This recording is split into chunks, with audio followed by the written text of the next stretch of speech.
Muy buenas a todos y todas que están viendo este video. Eh, Hoy vamos a estudiar el capítulo 28 del Survey que corresponde a campo magnético. Vamos a ir estudiando sección a sección. La primera sección de este capítulo es la sección 28.1 que corresponde a partícula en un campo magnético. Entonces, lo primero que tenemos que hacer es recordar de física 2 cuando estudiamos lo que eran fuerzas eléctricas y campos eléctricos. Y recordemos que las fuerzas eléctricas actúan sobre cargas eléctricas, estén en movimiento o no estén en movimiento. ¿Ok? Ahora, para física 3, vamos a estudiar todo lo relacionado con el magnetismo. Entonces, los fenómenos magnéticos fueron observados hace miles y miles de años y fueron observados por primera vez en la ciudad de Magnesia. De ahí su nombre. Y las primeras personas que observaron estos fenómenos magnéticos fue cuando ellos realizaron experimentos con minerales que contenían pequeños trocitos de hierro. Actualmente nosotros podemos apreciar y podemos experimentar y podemos estudiar fenómenos magnéticos a través de motores eléctricos, a través de hornos de microondas convencionales, a través de impresoras, a través de dispositivos médicos que encontramos en hospitales.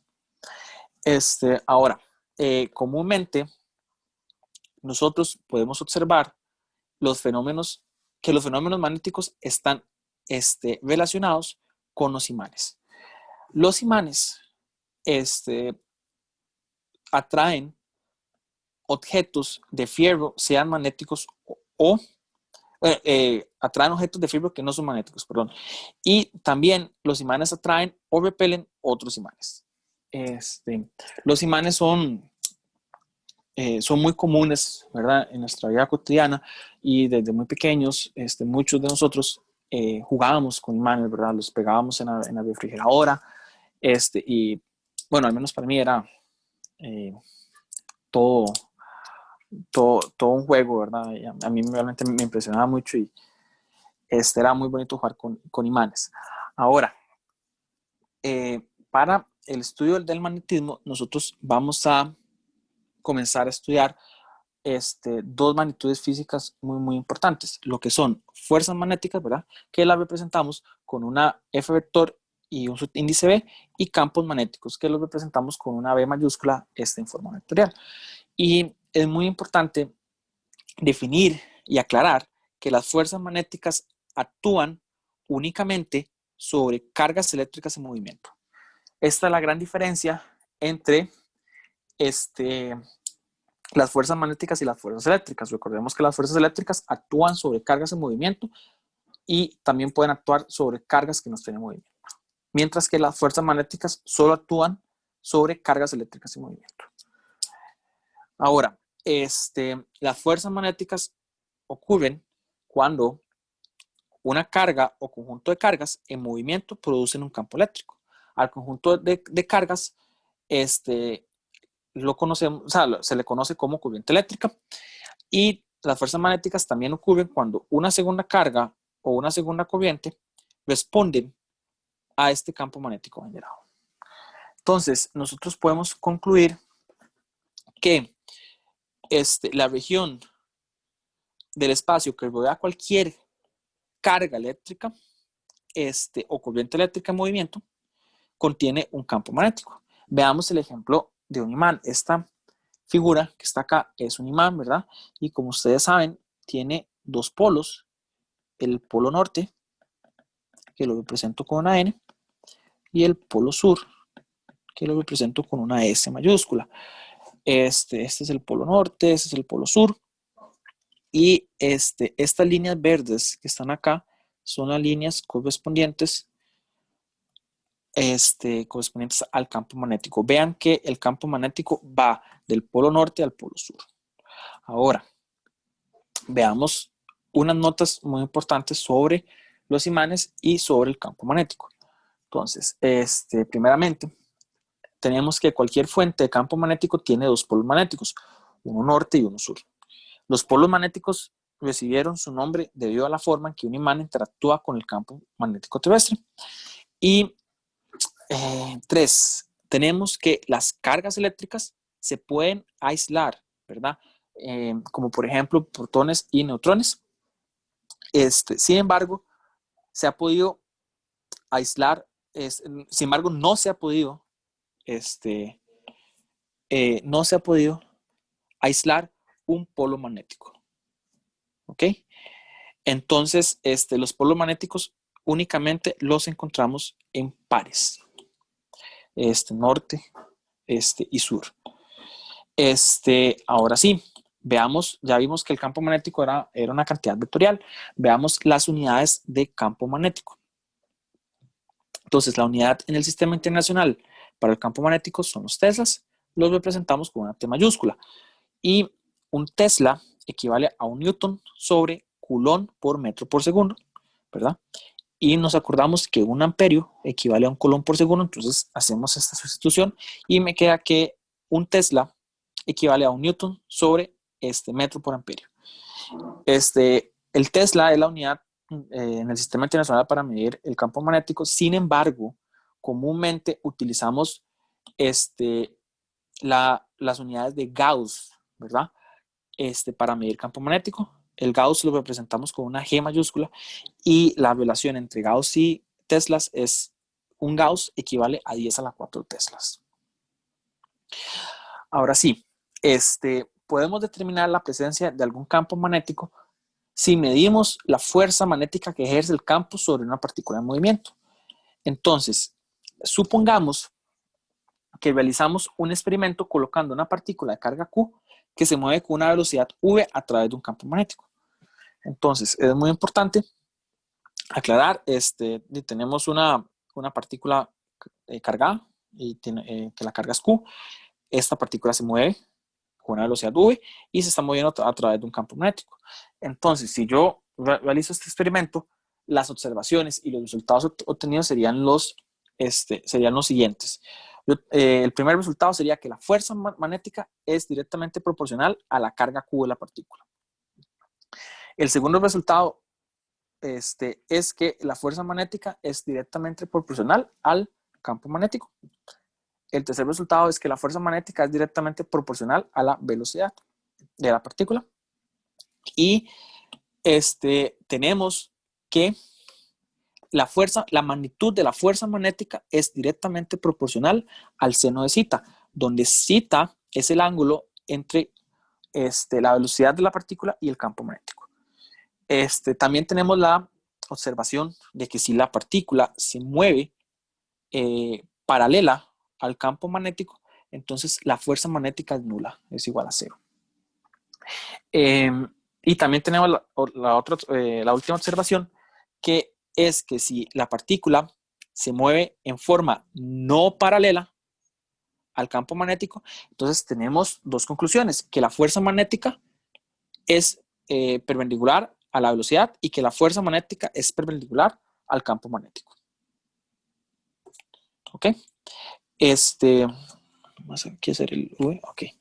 Y de los resultados anteriores podemos concluir cuál puede ser la ecuación que me calcula la fuerza magnética de una partícula en este experimento. Entonces, yo puedo definir que la fuerza magnética va a ser igual a la carga de la partícula por el producto cruz entre la velocidad de la partícula y el campo magnético. Como es fuerza, ¿verdad? Ya aprendimos, tiene una unidad de newtons, y la magnitud de la fuerza magnética simplemente sería la multiplicación de la carga por la magnitud de la velocidad, por la magnitud del campo magnético, por el seno de zeta, ¿verdad? Que el seno de zeta es el ángulo entre la velocidad del campo magnético.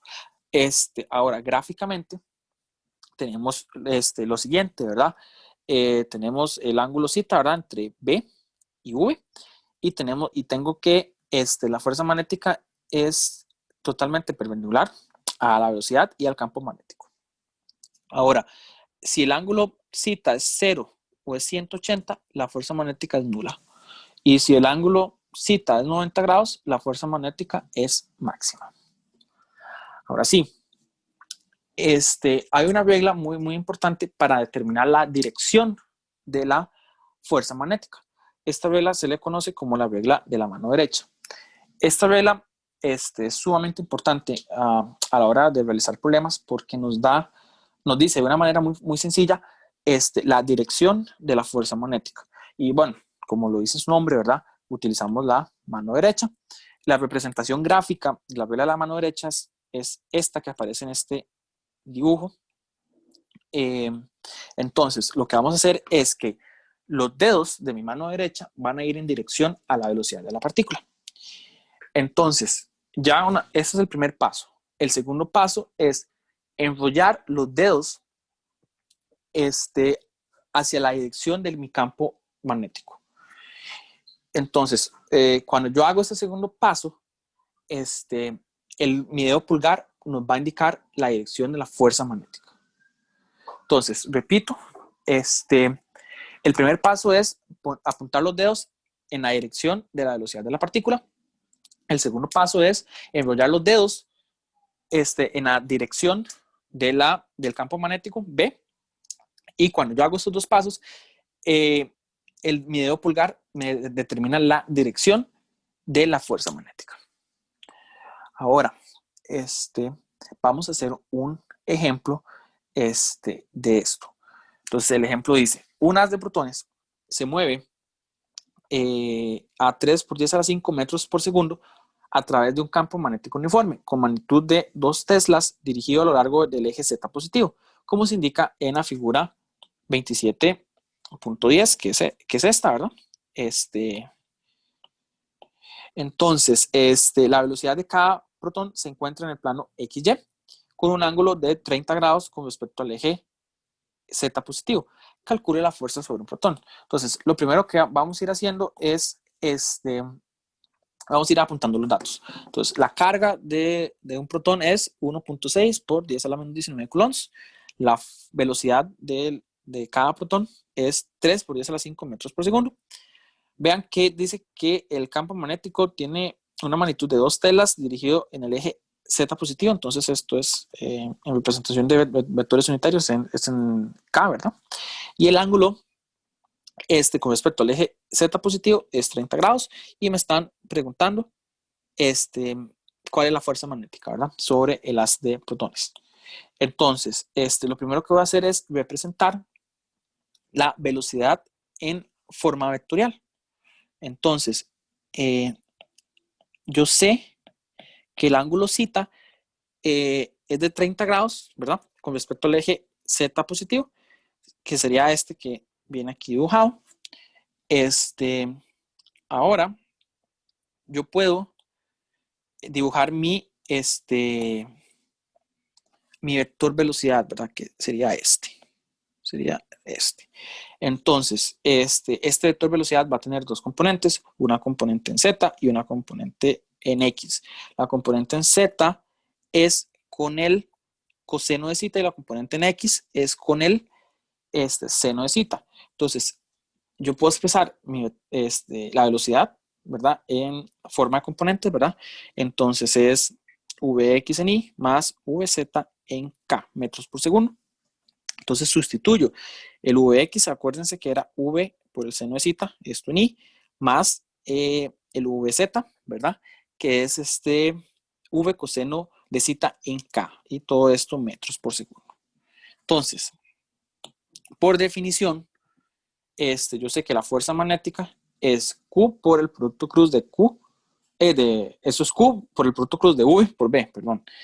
Entonces, en esta ecuación, lo que yo hago, bueno, aquí tengo el Q, lo dejo por ahí, multiplicando, y voy a poner la velocidad en forma de componentes, que ya eso fue lo que calculé en el paso pasado. Entonces, esto es V seno de θ en I más V coseno de θ en K.